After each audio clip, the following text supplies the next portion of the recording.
1-2 করে 13 মাস ক্রিকেটের বাইরে, মাঝে মিস করে ফেলেছেন দুইটা বিশ্বকাপ। ইবাদত হোসেন যেন পুরো সিনারিওরই বাইরে। তবে আছে সুখবরও, সিলেট রকেট সুস্থ হতে শুরু করেছেন। শুধু বল না, ব্যাট হাতেও সারছেন নিজের প্রস্তুতি।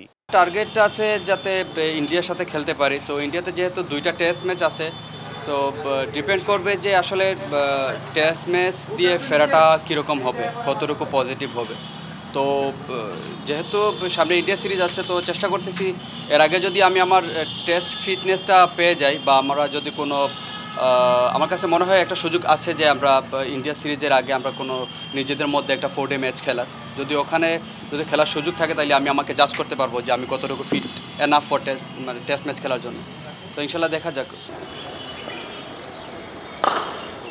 নেটে ইবাদতের সঙ্গী রিশাদ হোসেন, সাথে একজন থ্রোয়ার। বুধবার শুধুই ব্যাট হাতে মনোযোগী ইবাদত। যেমনটা শুনছিলেন, এখনো বোলিংয়ে পুরো রিদম ফিরে পাননি। ইবাদত লড়ছেন, যতটুকু সুযোগ পাচ্ছেন কাজে লাগানোর চেষ্টা করছেন। এটা স্বাভাবিক যে 1 বছর যেহেতু খেলার বাইরে, আমার বোলিং রিদমটা একটা ফ্যাক্টর। তো চেষ্টা করতেছি যে বোলিং রিদমটা, আমি যে ইন্টেন্সিটিতে বোলিং করতেছি এখন, সো আমার কাছে অনেক ভালো লাগতেছে যে আমি আমার রিদমটা খুঁজে পাচ্ছি।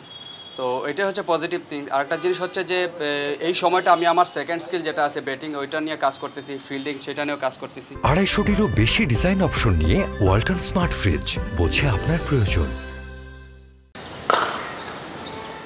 বাংলাদেশের 3টা ভিন্ন দল এখন দেশের বাইরে। ইবাদতের ঠিকানা মিরপুর, তার ঘর বাংলাদেশের হোম অফ ক্রিকেট। আজকে একটু রানিং করলাম, ফিটনেসের কাজ করলাম, ব্যাটিং করছি, তারপরে লাস্টে বোলিং করে আসলাম এখন।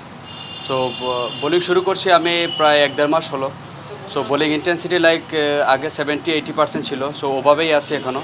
আর ট্রেনার আমাকে একটা প্রোগ্রাম দিয়ে দিছে যে লাস্ট ফেজে আইসা কীরকম বোলিং করা লাগে বা কীরকম ফিটনেসটা মেনটেন করা লাগে। সো ওইটাই ফলো করতেছি আপাতত।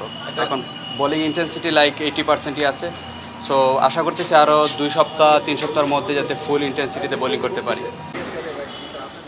সেই সেলুট এক্সপ্রেস গতির বোলিং। সেপ্টেম্বরে ভারতের বিপক্ষে ইবাদতের ফেরার সম্ভাবনা প্রবল।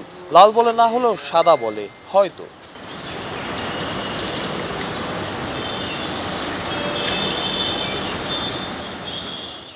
মাহরুজ প্রত্যয়, অলরাউন্ডার।